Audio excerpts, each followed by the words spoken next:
A few days ago, I was looking at Wowhead. It's fairly new, you might not have heard about it. They put together a really good content overview of all the information that Blizzard has thrown our way since BlizzCon, and I figured we could go through it and talk about it, because there might be some stuff in here that I haven't covered yet. So I just want to say thank you to Wowhead for posting this, and thank you to Jada for putting all of this together. Now let's dig into this. Major highlights: 5 classes, including the Barbarian, Druid, and Sorceress, and confirmed by me right now, Aragorn and a Jedi. You're welcome. More character customization than ever before: appearance, itemization, skill trees, talents. This is very important to me, especially skill trees and talents. However, I do think they need to deepen that system from what they've shown us. It needs to be more in-depth. It needs more choice, and your choices need to actually matter in the long run. Renewed focus on darkness, apocalyptic, occult, biblical themes found throughout the art, story, and gameplay. I'm very happy about that. I'm incredibly happy about that. I'm glad they're going back to their roots. I'm glad they're listening. Open world and non-linear campaign. Open world, it's a very different thing for Diablo, and I'm curious to see how that ends up. The non-linear campaign part, I'm not sure how I feel about that. I will need to actually see how they put this together to actually judge that and what they actually mean with non-linear. Because from the sounds of it, it makes me feel like the campaign is not a focus and it's just something that you do when you happen upon things in the world. But I hope I'm wrong. Mounts to help traverse Sanctuary. This could be a good thing, it could be a bad thing. They have talked about monetization for the game, and they specifically mentioned expansions as well as microtransactions. Now, in what form do you put microtransactions into an ARPG? Cosmetics. And sometimes stash slots, that would make sense to me. But I feel like the mounts are mainly here just to sell you cosmetics. But if that's the main thing that gets cosmetics, then I guess I can live with that. Not happy about microtransactions though. Never happy about those. Item progression including legendaries, sets, runes, rune words, and mythic items. I hope they balance these things right, because they will have a huge impact on the system from what we've been hearing. I just hope that if you decide to move around missing one piece of gear, I hope you're not rendered completely useless like you are in Diablo 3. I hope you still feel some power just from your character and not just from the stuff you're wearing. Trading and crafting. Yes. Those are indeed in the game. I'm curious to see what they do with the crafting. I would like to see the Diablo 3 system expanded on. I feel it's a great idea, but just needs a bit more depth. Trading, good. I think trading should be an option, and if you don't want to trade, you don't have to trade. Hardcore and PvP modes to truly test your mettle against the world and other players. Well, looks like the promises of Diablo 3 are coming to Diablo 4. I'm not personally a PvP player, but I'm happy for the people who've been clamoring for PvP since Diablo 3 was announced. I'm happy for you. Seasonal updates. Yeah, seasons. I hope they're good. Diablo 4 release dates. The release date of Diablo 4 is currently unknown. When pressed about a release date at BlizzCon 2019, Louis Barriga, is that his name? I'm sorry for butchering your name, sir. Louis Barriga, game director of Diablo 4, had this to say. Quote, "A game of this scope takes time. We're not coming out soon, not even Blizzard soon." End quote. The BlizzCon 2019 preview was the first early step in the journey. As such, Diablo 4 is expected to be in development for a few years before its release. That makes sense to me. I'm glad they're willing to show us the game this early. And like I've said in previous videos, I'm glad they're taking feedback, because to me there could be 2 reasons why they're showing the game so early. 1 is because all of the backlash from last year. 2 is from them actually wanting to make a good game, and are willing to listen to feedback and actually make something great out of this. I hope that's the reason. How do I buy Diablo 4? While it is not currently possible to pre-purchase Diablo 4 as of yet, Blizzard did confirm they will sell a base game initially and expansions for Diablo 4. Player progression and power would not be for sale. Good. Good. Don't sell power. It's one of many ways to kill your entire game, but that's probably the worst way you could do it. What platform is Diablo 4 being developed for? Diablo 4 has been announced for PC, PS4, and Xbox One. The development team is looking forward to try to extend it to next generation consoles, but there was nothing to announce as of yet. Controller support will be available for PC players, but mouse and keyboard will be unavailable for console players. Okay, this is interesting, because they are selling this as a game for PC, PS4, and Xbox One, with the possibility of coming to future consoles, but it's supposedly years away, when these new consoles are probably 1 year away.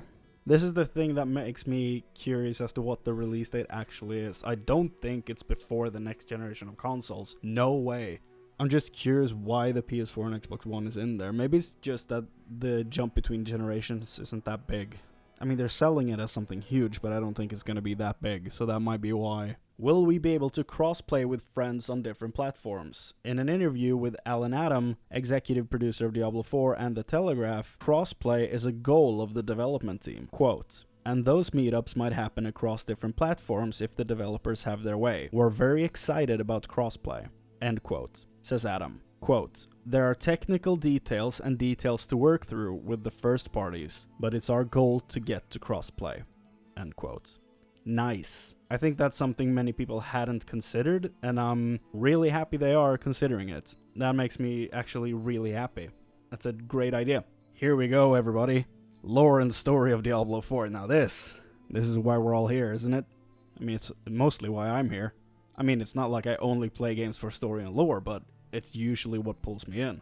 Here we go. Lore and story of Diablo 4. At the end of the original Diablo 3, the demonic lords of hell were defeated, their souls trapped in the confines of the Black Soulstone. Malthael, Archangel of Wisdom, sought to end the eternal conflict once and for all by destroying the only remaining powerful demonic forces still left: humanity. He stole the Black Soulstone, altering it to pull in all demonic essence from its current plane of existence. Because mankind is born of angel and demon alike, losing their demonic essence would rip their body and soul apart, causing death and destruction across Sanctuary.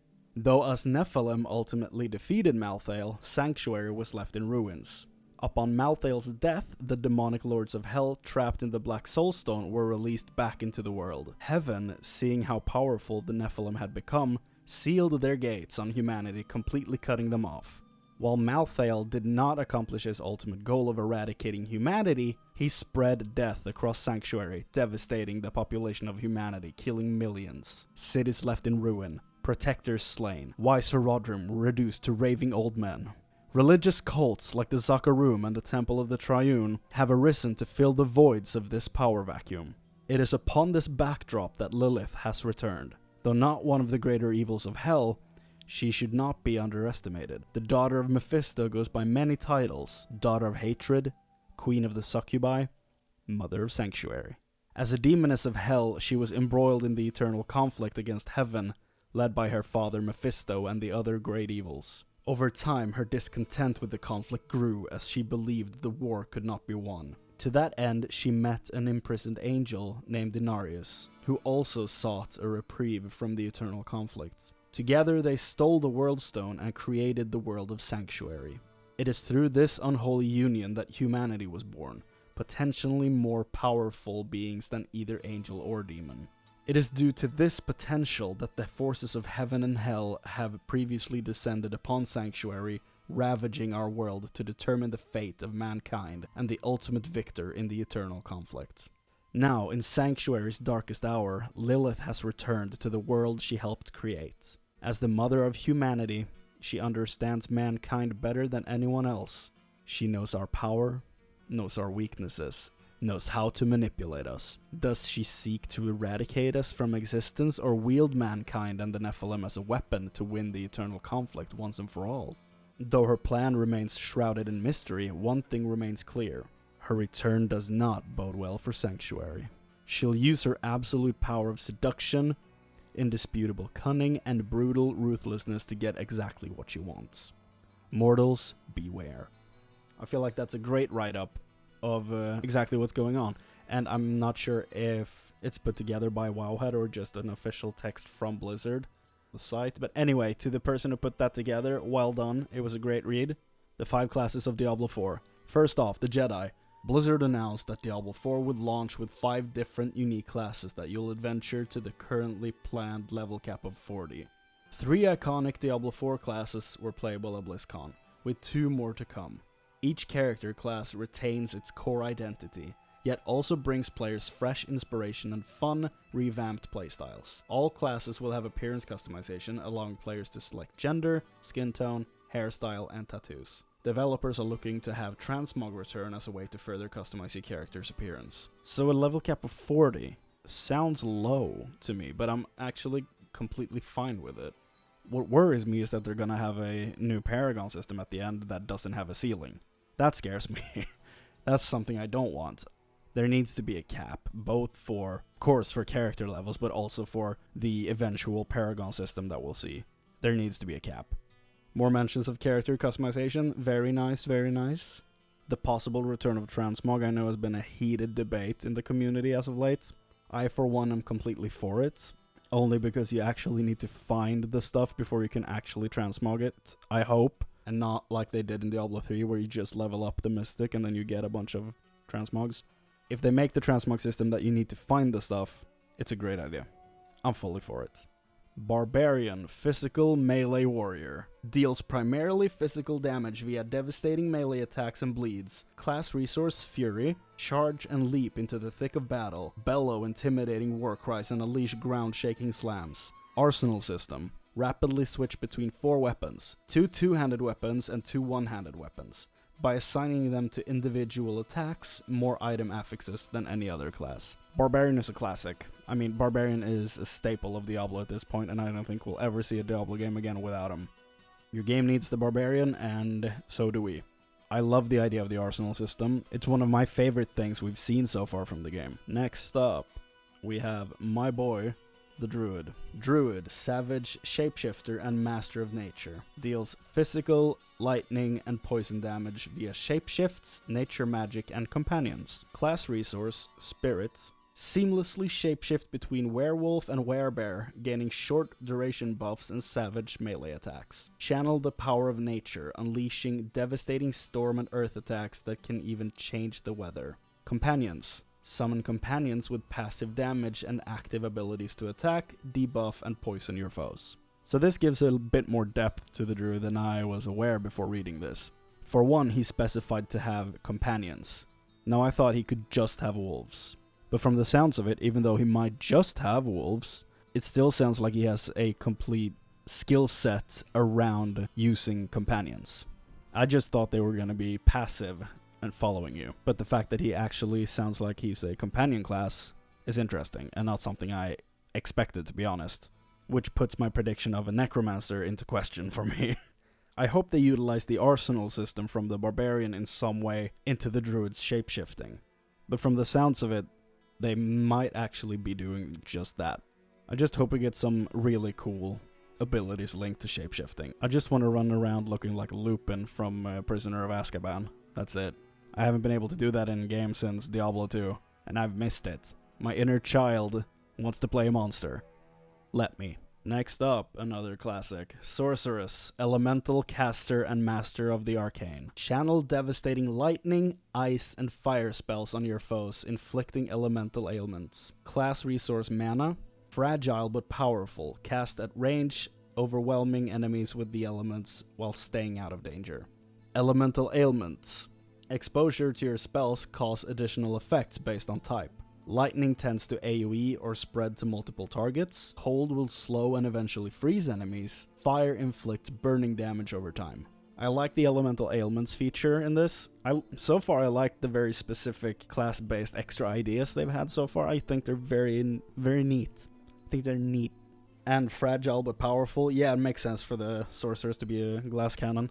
Gotta say though, those armors looking kinda cool. And the one on the right, that looks like a sorcerer to me. Dig the beard, my dude.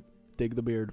Final 2 classes. The remaining 2 classes have yet to be revealed, but since the currently announced classes draw upon releases from previous installments, Assassin, Paladin, Amazon, Demon Hunter, Necromancer, Monk, or Witch Doctor are all possibilities. Perhaps they might even introduce a completely new class to Diablo 4. Aragon confirmed. You heard it here first. When the Ranger is announced, you're gonna come back to me and say, wow, your dumb Aragorn prediction paid off, and you're welcome. Skills and talents. Diablo 4 features the familiar isometric gameplay that players of previous installments have enjoyed, but developed with modern technology. This brand new custom-built engine allows for skill animations to seamlessly transition, providing a smooth, visceral, and more engrossing gameplay experience at a higher fidelity than ever before. Additionally, Diablo 4 goes beyond its predecessor, fully embracing more RPG elements with respect to character customization through its skill selection and talent trees. I was not aware this was a brand new custom built engine. That's cool. Like I said before, I'm excited about the idea of talent trees and skill selection and stuff like that, but it needs to have more depth than what we saw in the demo. I'm sorry, but it needs more depth. It needs more choice. So far it's good, like for an early version of the game it's good, but it needs more depth in the final product. It needs choices that matter in the long run. Skills. Every class has 6 skill types. However, the amount of skill choices per type differ between classes, allowing each class to feel a little more distinct. Players can select 6 skills to use in their skill slots similar to Diablo 3. You have the option of using multiple skills from the same type rather than being restricted to one of each type. Unlike Diablo 3, skills in Diablo 4 also have ranks similar to talents. The more points you invest into a particular skill, the skill can gain additional damage, potency, and even additional effects. Leveling, quest rewards, and even some legendaries will grant additional skill points. Legendaries can further modify skills via affixes found on those items. I just hope this doesn't turn into a you need this legendary to progress deeper into the game, because I want that progress to be linked more to my character than a specific item I find in the world. As long as the legendaries aren't the end-all be-all for the character. Also, that what they're describing with how you can use any 6 skills in any 6 slots, it's elective mode from Diablo 3. It's just built in from the start. Talent trees. A new aspect of character customization coming to Diablo 4 are talent trees. Talent trees offer a way for players to empower their character irrespective of the skills they've currently chosen. Rather than improving an individual skill, like Shred for the Druid, talent trees can improve an entire aspect of the druids, such as improving your critical strike damage after using shapeshifting skills. Each class has its own unique talent tree. Though these trees tend to be more linear, they do consist of multiple branches. As of the current demo, it appears you will have far more talents than talent points, with over 100 talent allocations. Like most skill trees, each tier unlocks 1 or more talents, with more points advancing the tree toward the next tier. The bottom of the tree presents a mutually exclusive 1-point capstone talent choice offering exceptional power. Leveling, quest rewards, and even items will grant additional talent points. Here I've seen a great argument for the talent tree as it stands now, and I've heard it be called a talent bush. The reason why should be pretty obvious, but I actually agree with it. In a game like Diablo, where you're supposed to spend hundreds of hours on one character, this is a very small talent tree. Now, you might expect me to compare it to Path of Exile, but I honestly think Path of Exile's talent tree is too big. And let's be honest, quantity does not equal quality. But from the talent trees we have seen, there's not enough quality to warrant the low quantity, which is why I think there needs to be some change in these. For more information on the skill talent trees for all the classes, please visit our Diablo 4 talent trees and skill coverage. Now, I will be linking the article I'm reading and the talent trees and skill coverage as well, both in the description and the pinned comment.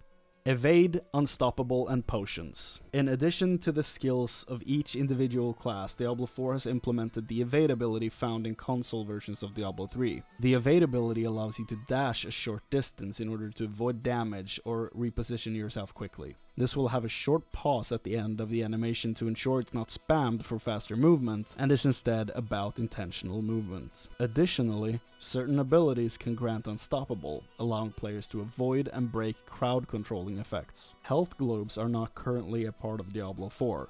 Potions will be the primary form of healing. The potion system is currently still in flux, but developers don't want players to wait 30 seconds to heal. Transparent gameplay.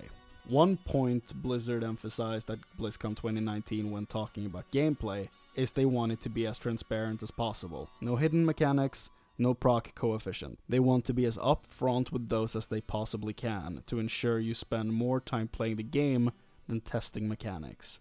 Okay, the evade thing from Diablo 3 on console, interesting. I'm fine with it on console, but I'm curious to see how that works on PC. The ability to break crowd controlling effects, that's nice, I like that. I also hope it's linked to some kind of speed boosting, so you're not wasting a slot on crowd breaking effects. Health globes are gone, and I'm fine with it. Having to wait 30 seconds to heal, yeah, that's a bit much. Just limit the amount of potions we have. No hidden mechanics, no proc coefficients. That could be both good and bad, depending on how this whole game ends up. Like, I'm gonna hold on giving an opinion on that until I actually see the game closer to launch. The world of Sanctuary. The Diablo series has continually tried to push the boundaries of world building, and Diablo 4 is no exception. In the original Diablo, the game took place entirely in the depths of the Tristram Cathedral. Subsequent installments further built out the world into locations mapped out into acts that would offer unique environments and architecture, but were largely self-contained in their own act, requiring waypoints to reach different acts. In Diablo 4, players will explore a vast, contiguous open world of Sanctuary, and seamlessly travel across 5 distinctive regions found across a single landmass filled with dangerous foes. I'm curious how the open world thing will play out. I really am, but I am optimistic. I'm just worried it might end up feeling smaller than the other games because it all hangs together. Because in the older games, even though the zones aren't stitched together, when you get to a new place, it feels like you've traveled a long distance anyway. It feels like you're in a completely new part of the world. It doesn't need to be open world to accomplish that, but I am interested to see how this actually feels when you play the game. Open, contiguous world. Diablo 4 draws players into the grim and intense world of Sanctuary, a bleak and shattered hellscape bereft of hope and beset by demons. The outdoor world will feature a day-night cycle, weather, random events, and even world bosses to ensure Sanctuary feels like a living, breathing, organic world. Players will navigate massive contiguous zones as they attempt to defeat evil that has beset these areas. Eventually, upon completing the campaign objective for an area, the world becomes shared, allowing interaction with other non-party players through public events and world bosses. The world should feel like a bleak and dangerous place, but also alive, so on occasion you'll see 1 or 2 other players, but mostly be alone. I like that idea. I did not realize you had to finish before it opened up. I really like that idea. That makes way more sense to me than I originally would have given it credit for. An expansive open world. Encounter other players as you seamlessly traverse 5 distinctive regions of Sanctuary, rooted in unique ecologies and filled with dangerous new foes. Skarsglen. The untamed land of Skarsglen are as verdant as they are deadly. Those who get lost in the woods seldom return, their screams muted by spine-chilling howls. The druids who dwell here will do anything to protect their way of life, including risking the loss of their humanity to unleash the beast within. That's cool. I did not know the druids had actually chosen to potentially give up their humanity to embrace the beasts. That's awesome. And this is the zone we saw in the demo. Looking nice. It looks very Act 1 of Diablo 2. And it looks damn good. Second up, Dry Steppes. In the Dry Steppes, lives are worth less than water. Rugged barbarians, ruthless mercenaries, and cannibalistic blood mages fight for survival in the harsh and unforgiving salt flats that only the most hardy or desperate call home. I like the look of this zone, man. This might be my favorite zone they've shown so far. Like huge mountainous areas, and that little town they show, like the picture with the building. I love the look of this. Fractured peaks. Rocky, mountainous surroundings have kept most visitors away from this frozen landscape. Devout monks seeking refuge in the isolation of the peaks find enlightenment, blissfully ignorant of the horrors lurking beneath the crags. So, monk confirmed? Possibly. Our holy fighter. Our fighter of light monk? Question mark? Let's see if there are other classes mentioned in the other descriptions. Then I might have to deconfirm the Jedi. As sad as that would be. I know how much you all want the Jedi, but we might be leaning to a monk here, everyone. I'm still unsure how to pronounce this, but I think it's Hawazar. Poison, disease, and despair spread over this region like mold, growing and infecting everything within. Hawazar is a deadly land, even those familiar with its tortuous and torturous paths. Witches intone long-forgotten curses within these swamps, and only those who deal in death or wish to find it willingly come here. Necromancer confirmed, because he is willing to deal in death, let me tell you. If Kyrgyzstan goes on to mention, this is where the sorcerers live, then, yeah. Kyrgyzstan. We've been here before. Countless wars and demonic invasions have left what was once a bastion of civilization in ruins, though evil still stirs beneath the desert sands. The people who live here used to enjoy opulence and luxuries. Now they face fear and paranoia, as cultists work in the shadows to unearth ancient evils. So I guess this is where we will meet some other great evils, probably Duriel. I guess they will somehow, even though it probably makes no sense, they will somehow unearth him in a giant cave. I bet you as soon as Duriel came out of the Black Soul Stone, he was like, yo, I gotta find a big hole and sleep. That's where I gotta be. Every time people see me, I need to be in a hole. That's about as much character development as Duriel has. He hides underground in big holes. So I guess this is where we'll find him. Mounts. The microtransaction machines. But I mean, missing out on gear for my horse is not as bad as missing out on cool gear on my character. So if microtransactions are aimed at cosmetics for my horse, that's the lesser of two evils. That's the Duriel compared to the Bale, so to speak. Mounts. To help traverse the massive regions of Sanctuary found in Diablo 4, players can now obtain fully customizable mounts, complete with special dismounting attacks which allow for quicker entry to combat and even equipment slots of their own. I want to put a big demon head on mine. I want to put Duriel's claw on mine to just show that I jumped into a sand pit and killed a giant monster dude. I don't even know what animal he looks like. He looks like a mix between a damn beetle, scorpion, and the Acklay from Star Wars. I don't know what he is, man, but I want his claw on my horse.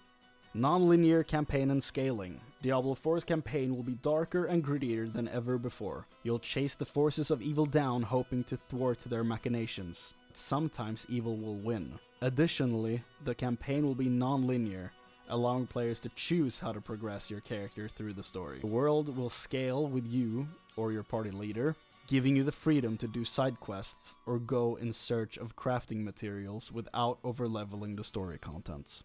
Okay, level scaling for story is a good idea. Good, yes. I'm still curious what the non-linear campaign means for the actual storytelling. Like, do they mean that you can do the campaign but then do other things? Or do they mean that you can do campaign stuff in any order you want to? I think they need to specify that. Or just, you know, for my sake, because I feel lost.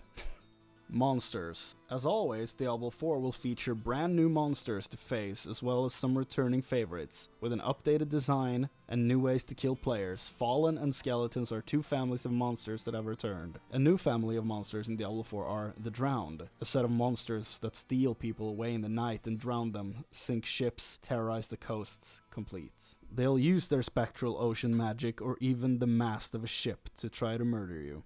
I love the look of the Drowned.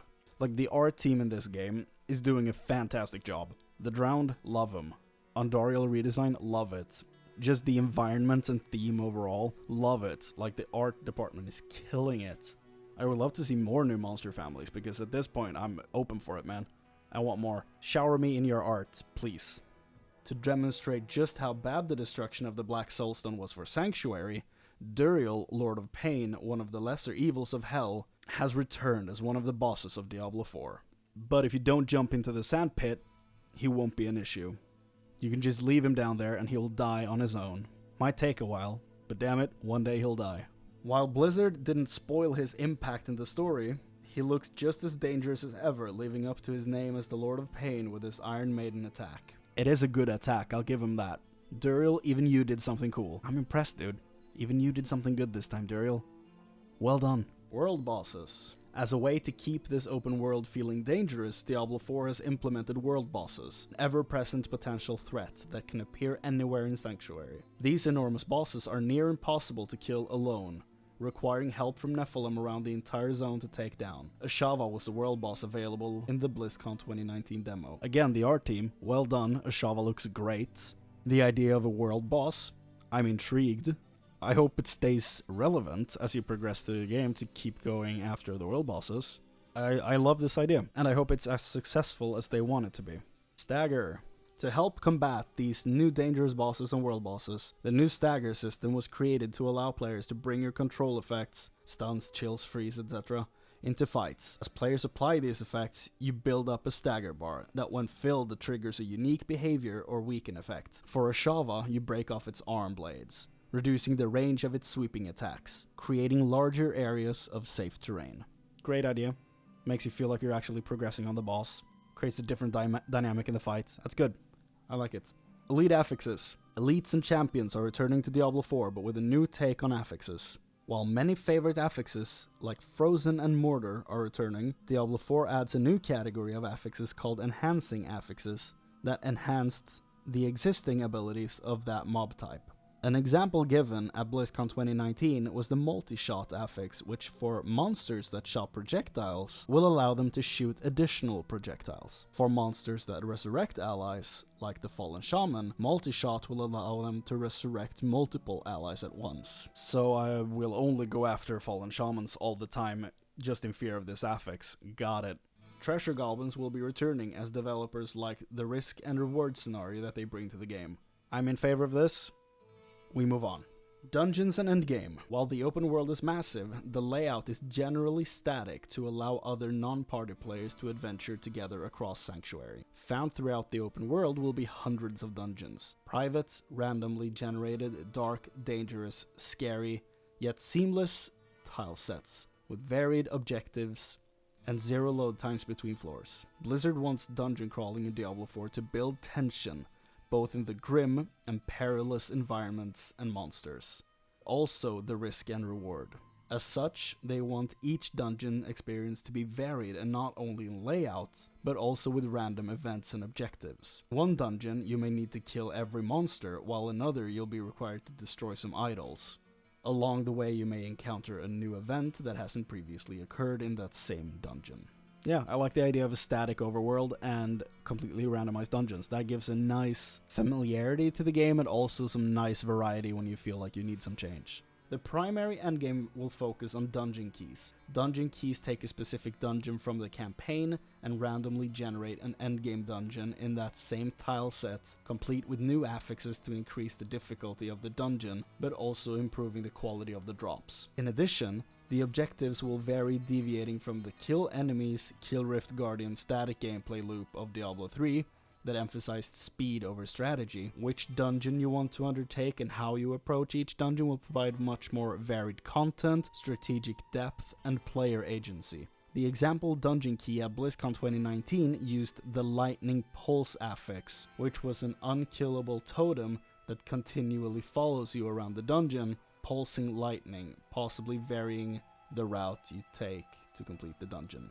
In a weird way, World of Warcraft has taken a lot of systems from Diablo 3, and most of them haven't been that successful in that game.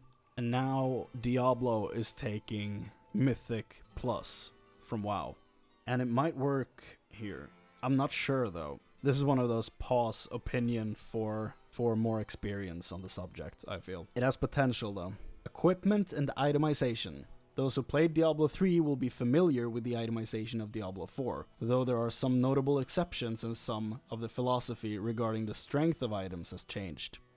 Instance loot is returning for Diablo 4.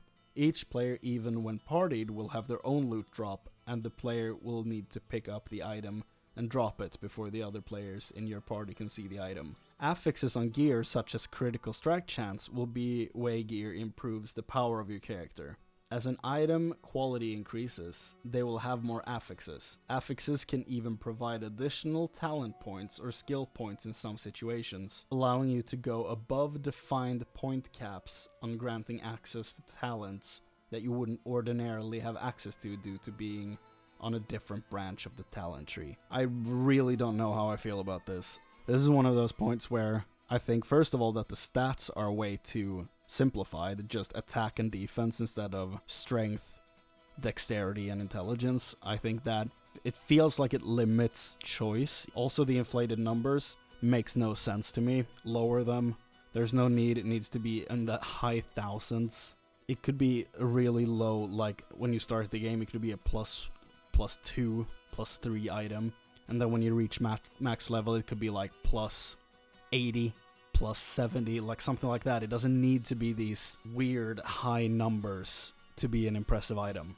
High quality items giving you affixes that improves your abilities and enhances your character. Again, makes you want to chase specific legendaries to improve a specific skill giving you a way to a best in slot build. And there always will be best in slots no matter what they do, but I hope they take another look at this. I just want, can you please prune the numbers? Please. That's my biggest problem with this. Just prune those numbers. It's really unappealing to look at. Legendaries and sets. Primary goal for legendary and set items in Diablo 4 is to provide as much player choice and customization as possible when forming endgame builds. As such, legendary items will be of equal or greater power compared to set items. Completing a set will not necessarily be the most important power spike for your character, nor will it completely lock you into a specific build. Full customization is the goal. Not all legendaries or sets will be specific to one skill or playstyle. Some legendaries will be available that modify all skills or some specific subset of skills, so you can choose how you want to utilize the legendary affixes. I like the idea that we're not going to be bound to wearing specific tier sets. I want tier sets just for the transmog though. So I still want them in the game to build like a cohesive transmog. I'm vain like that. I'm not happy about ancient legendaries returning though. I feel like the ancient system was the worst part of itemization in Diablo 3, if I'm being completely honest. I absolutely despise it. Having an item drop for you, and it's the exact item you want, but then you realize it doesn't have a bright orange frame around it, and therefore it's useless. It's not a good feeling. Mythics. These items are the highest tier of itemization. They have 4 legendary affixes on them, meaning they'll be incredibly powerful. However, you may only equip 1 mythic item at a time. It's good that they limit them. They should also be really difficult to find. Really difficult. Give us something to chase. Give us something to hunt down. People might have hated how the legendaries worked in Legion and WoW, but in a game like Diablo, that type of system could actually work.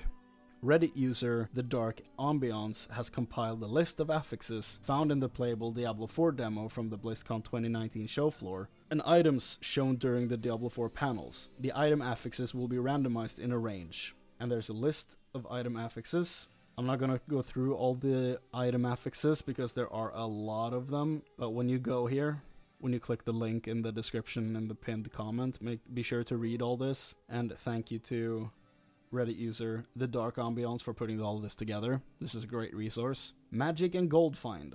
Magic Find and Gold Find will return, however they are currently implemented only on gems, which can only be socketed into jewelry so as not to compete with damage affixes. Developers don't want there to be a choice between killing things faster or getting more stuff.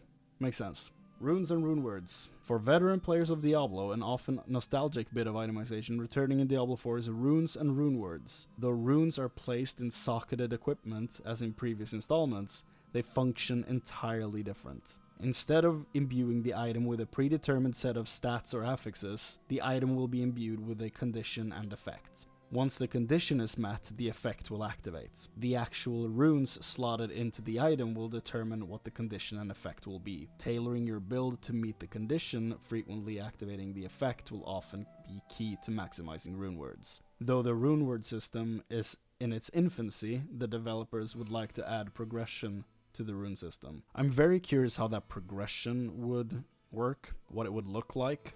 I'm actually really curious to see more. The whole rune system, I'm really into the idea. They seem a bit basic so far, but if it's still in its infancy, I'm optimistic that they will do something really cool with this system. Charms. Charms will not be included in Diablo 4. Sacrificing inventory space for power is not fun for most players. I mean, I agree. Trading, crafting, gambling. Trading will exist in Diablo 4, however, there will be some limitations to ensure that the best way to get loot is from actually playing the game and slaying demons. Currently, the plan is to have 3 types of tradable items. Free trade items, such as crafting materials and gold, limited trade items that are tradable one time, legendary and set items, and highest quality, most powerful items that are not tradable at all, mythic items. The exact philosophy and system of trading is still in development. Stash tabs will be account-wide, so you can trade freely among your own characters. Stash being account-wide is a great idea, one they've carried over from Diablo 3, and I'm glad it stayed. The whole 3 levels of tradable items, I think there should be 2 levels. One for simple, just trading, and one for mythic items not being tradable at all. I think that's as simple as it should be. Just lock the mythic ones to just be yours, non-tradable. Everything else, I think, should be tradable. Just straight up tradable. I can see why they wouldn't want it to be, like they did in Diablo 3. They made things account bound, and you could trade it in a group. If it dropped during a boss fight, you could trade with each other for who needs it the most, but I think they should just open that up and give people the choice. There are no plans to implement an auction house for Diablo 4. I mean, yeah, they want this game to succeed, right? That would be an instant nail in the coffin. Of course, there's not going to be an auction house. Crafting will be an important part of the game. The scaling open world will allow you to detour to grab a rare crafting material while leveling without feeling like you're falling behind or over-leveling an area. That was a long sentence. Crafting is still in very early development, and additional details are unavailable at this time. But developers did mention they wanted crafting to have a high emphasis on modification of items in addition to crafting individual new items. The Heraldric Cube is a defining system for Diablo, so it will likely return in some context. Gambling will return as a gold sink in Diablo 4. Like Geed from Diablo 2, I guess. That could be interesting, as long as we're just gambling gold. Additional modes and features. Getting close to the end here, everyone. Strap in. Additional modes and features. In addition to all the content featured in Diablo 4, Blizzard clarified questions about the inclusion of more modes for Diablo 4 that have become mainstays in many modern RPGs. Hardcore and dying. Hardcore, the mode where once your character dies, they're actually dead, no respawning, will be a part of Diablo 4. Dying in softcore will be more similar to Diablo 2 in that it's more penalizing. Currently, you'll drop gold and respawn at a checkpoint. You'll need to return to your corpse and pick up the gold. I hope we can stash gold in the... well, stash to prevent maximum losses, because if we can't do that, then I hate this idea. If we can stash gold in the stash, then I'm fine with it. Just give me the option to secure my finances before I go out and get destroyed. Hardcore is a fundamental pillar of Diablo, and there would have been riots in the street if it wasn't in the game. So, solo self-found. I'm gonna be honest, I'm not entirely familiar with this phrase. Solo self-found, a mode where you're unable to trade or party with other players, will not be a mode specifically supported by Diablo 4. It will be possible to do, but won't be strictly enforced in a specific game mode. Oh, okay. Well, I mean, I guess I can see the appeal of a mode like that, but I mean, you could just not trade with people and play with other people. Though I guess that could become a problem later when the zones open up and there's people everywhere. Okay, I could see how that would be a problem. That one's tricky. PvP. Diablo 4 is built from the ground up to support PvP. Some skills and player power may need to be tweaked to support PvP, but Blizzard is committed to making it a part of the Diablo 4 experience. Whether there will be a specific zone for PvP or a simple toggle to flag for PvP remains to be seen. Blizzard is looking at the possibility of a PvEvP mode where you're killing monsters and other players at the same time. There was nothing to announce currently. Esports is not currently an angle being explored by Blizzard, though they are open to community-driven events. Yeah, let's not chase esport. They do that with too many of their games as is. We don't need another Blizzard game in an esport. Like, leave Diablo out of esports. I could see how that would be interesting to watch, but please don't make it another esports. We need to have some Blizzard games that are just Blizzard games, you know? Everything can't be an esport. PvEvP mode sounds interesting. I don't know what they could do with that though. PvP in its own, I hope it's you turn on a flag and then you're in PvP so I can turn that shit off. I'm not interested in PvPing. I see the appeal, but I've never been a PvP player. But I'm glad it's there for the people that want to do PvP, and I'm glad that it's finally in the game for the people who've been scorned from previous promises that never really delivered. So I'm glad for you that it's finally in the game. Seasons. Seasons will exist in Diablo 4. Main goal for Season is to change up the player experience, adding to the infinite replayability of Diablo 4. That's a bit early to ring that bell. New legendary items will be introduced, and existing legendaries will be rebalanced to provide a fresh new experience to players. Okay. This was mentioned as only one way Diablo 4 could cater to seasons, suggesting that there could be a seasonal specific content, but details were sparse. I don't know how I feel about them rebalancing stuff to lift up other things. I mean, it could be a good idea. If something's so strong it's just broken, yes, rebalance it. But I don't think it needs to be a selling point for a season that now you're rebalancing a bunch of stuff to put other pieces of gear into prominence.